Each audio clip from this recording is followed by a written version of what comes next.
জেলা সভাপতি দলে গোষ্ঠীদ্বন্দ্ব মেটাতে অক্ষম, তাই ব্লক সভাপতি পদ থেকে পদত্যাগ ঘোষণা করলেন রঘুনাথপুর 1 নম্বর ব্লক তৃণমূলের সভাপতি মিহির কুমার বাউরি। অভিযোগ, দলের আভ্যন্তরীণ গোষ্ঠীকোন্দলের কথা বারবার জানিয়েছিলেন জেলা সভাপতি সৌমেন বেলথরিয়াকে, তাতে তিনি কোনো কর্ণপাত করেননি। সভাপতি লোকসভা ভোটে রঘুনাথপুর 1 নম্বর ব্লক এলাকায় দল পিছিয়ে যায়, তাই জেলা সভাপতির বিরুদ্ধে ক্ষোভ উগরে এদিন তিনি হোয়াটসঅ্যাপ মারফত পদত্যাগপত্র জেলা সভাপতির কাছে পাঠিয়ে সাংবাদিকদের মুখোমুখি হয়ে নিজের সিদ্ধান্তের কথা জানান। উল্টো দিকে এই বিষয়ে অস্বস্তিতে পড়ে পুরুলিয়া জেলা তৃণমূল কংগ্রেস। এদিন গোটা বিষয়টি দলীয়ভাবে আলোচনা হবে বলে জানান পুরুলিয়া জেলা তৃণমূলের সভাপতি সৌমেন বেলথরিয়া। অন্যদিকে এই বিষয়টিকে নিয়ে কটাক্ষ করতে ছাড়েননি পুরুলিয়া জেলা বিজেপি।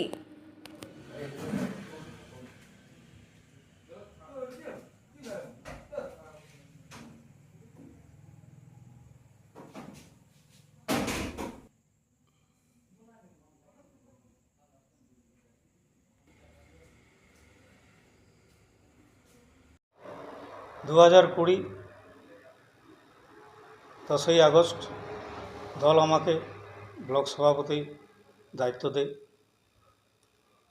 দায়িত্ব পাওয়ার পর রঘুনাথপুর 1 নম্বর ব্লকে যে 22,000 ভোট পিছিয়ে ছিল 2019 লোকসভা নির্বাচনে, তা আমরা 2021 বিধানসভা নির্বাচনে আমরা 5,000 5,500 কিছু বেশি ভোট আমরা পিছিয়ে ছিলাম। মানে আমরা 22,000 থেকে কমাতে পেরেছি, মার্জিন কমিয়েছি। 2023 পঞ্চায়েত নির্বাচনে আমার নেতৃত্বে সেখানে জয়লাভ হয়। 7টা আমার ব্লকের পঞ্চায়েত, 7টা পঞ্চায়েত তৃণমূল কংগ্রেস ভোট গঠন করে। পঞ্চায়েত সমিতি 21 আমরা জিতি, জেলা পরিষদ দুটাই আমরা জিতি। কিন্তু ভোট গঠন হওয়ার পর রাজ্য এবং ধন পদ থেকে গোষ্ঠীদ্বন্দ্ব শুরু হয়ে যায়। এটা কখন? ভোট গঠন থেকে? ভোট গঠনের পর থেকে। ভোট গঠন যেটা আমরা জেলা সভাপতিকে জানিয়েছিলাম যে প্রধান এইগুলো হবে, 5টা প্রধান এবং পঞ্চায়েত সমিতির সভাপতি এবং পঞ্চায়েত সমিতির কর্মাধ্যক্ষ কয়েকজন ব্যক্তি। আমি যত প্রতিবাদ করি তা সত্ত্বেও ওনারাকে দেন। তারপর থেকেই গোষ্ঠীদ্বন্দ্ব শুরু হয়ে যায়। এই গোষ্ঠীদ্বন্দ্ব লোকসভা পর্যন্ত প্রভাব পড়ে। অরূপবাবু আমরাকে মিলিত করে কোর কমিটি গঠন করেন, যদিও এটা জেলা সভাপতির করা উচিত ছিল। জেলা সভাপতি সৌমেন বেলথরিয়াকে আমি অনেকবার বলেছি যে গোষ্ঠীদ্বন্দ্ব মেটান, কিন্তু উনি দেখবে করে এড়িয়ে যান। যাই হোক, আমি ধন্যবাদ জানাবো বাঁকুড়া লোকসভার যিনি এখন সাংসদ হয়েছেন, তিনি এই কোর কমিটি করেছিলেন। আমরা একসাথে লড়েছিলাম। একসাথে লড়ার পরেও তাদের সেই অনীহা আমরা এই লোকসভায় দেখেছি। এবং গতকাল যেটা 21 জুলাই প্রস্তুতি সভায় আমাদের সাংসদ অরূপবাবু এসেছিলেন, সেখানেও তারা বেশিরভাগই অনুপস্থিত ছিলেন। অনেক গোষ্ঠীদ্বন্দ্ব তা সবাই দেখেছে যে অনেকেই আসে নাই। তো এরকম যদি গোষ্ঠীদ্বন্দ্ব থাকে, জেলা সভাপতিকে বারবার বলা সত্ত্বেও যে দল যখন ডাকছে তারা আসছে না, যদি এরকম গোষ্ঠীদ্বন্দ্ব থাকে তাহলে আমি এই ব্লক সভাপতি পদ থেকে আমি ইস্তফা চাইছি। আমি দিদির জন্মলগ্ন থেকে সৈনিক ছিলাম, এখনও সৈনিক আছি, আগামী দিনেও সৈনিক থাকব, কিন্তু ব্লক সভাপতি পদ আমি ইস্তফা দিতে চাই। কিন্তু এই গোষ্ঠীদ্বন্দ্ব যাতে, আমি দলের কাছে অনুরোধ করব যাতে গোষ্ঠীদ্বন্দ্ব মেটানো হোক। কারণ গোষ্ঠীদ্বন্দ্ব না মেটলে যেই আসুক, কিন্তু দলের ফলাফল এরকমই থাকবে, বরং আরও খারাপ। আপনি কাকে মূল দায়ী করছেন? এটা আমাদের জেলা সভাপতি সৌমেন বেলথরিয়া মহাশয়কে দায়ী করবেন। উনি ইচ্ছা করলে গোষ্ঠীদ্বন্দ্ব মেটাতে পারতেন, বহুদিন ধরে বলে আসছি আমরা, কিন্তু উনি মেটাননি, চেষ্টাও করেননি।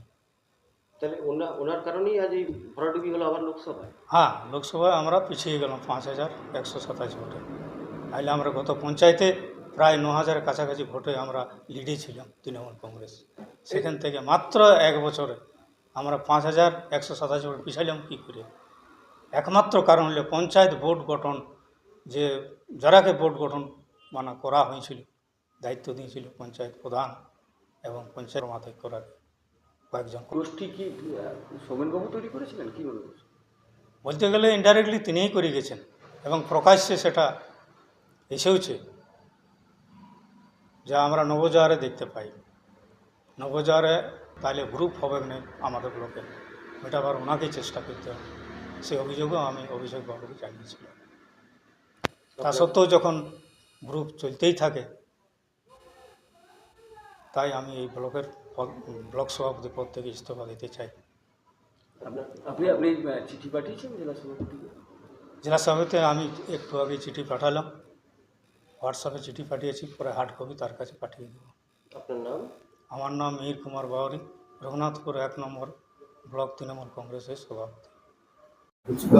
রঘুনাথপুর 1 নম্বর ব্লক তৃণমূলের সভাপতি, আপনার বিরুদ্ধে অভিযোগ আছে তৃণমূলের গোষ্ঠী কন্দল মেটাতে আপনি পারছেন না, যে কারণে উনি পদত্যাগ করছেন। ইতিমধ্যে পদত্যাগ করতে তিনি দাবি করছেন যে হোয়াটসঅ্যাপ মারফত আপনার পাঠিয়েছেন। কি বলবেন? বিষয়টা নিয়ে আমি ওনার সাথে কথা বলেছি।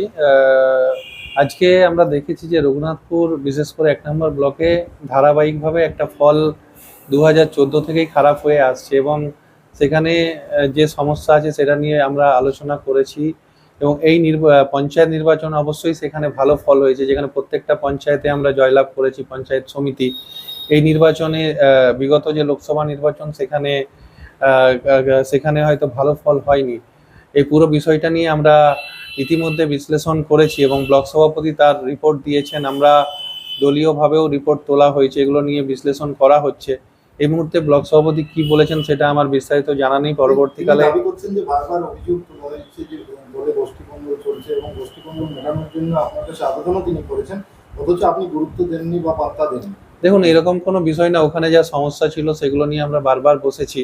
উনি কেন বলছেন অবশ্যই বিষয়টা নিয়ে ওনার সাথে কথা বলবো এবং বিস্তারিতভাবে আমরা ইতিমধ্যে নির্বাচনের পরে রিপোর্টও তোলা হয়েছে প্রত্যেকটা অঞ্চল ধরে ধরে, সেখানে তিনিও রিপোর্ট দিয়েছেন। তাই কি কারণে তিনি বলছেন এই বিষয়টা নিয়ে পরবর্তীকালে অবশ্যই বসা হবে।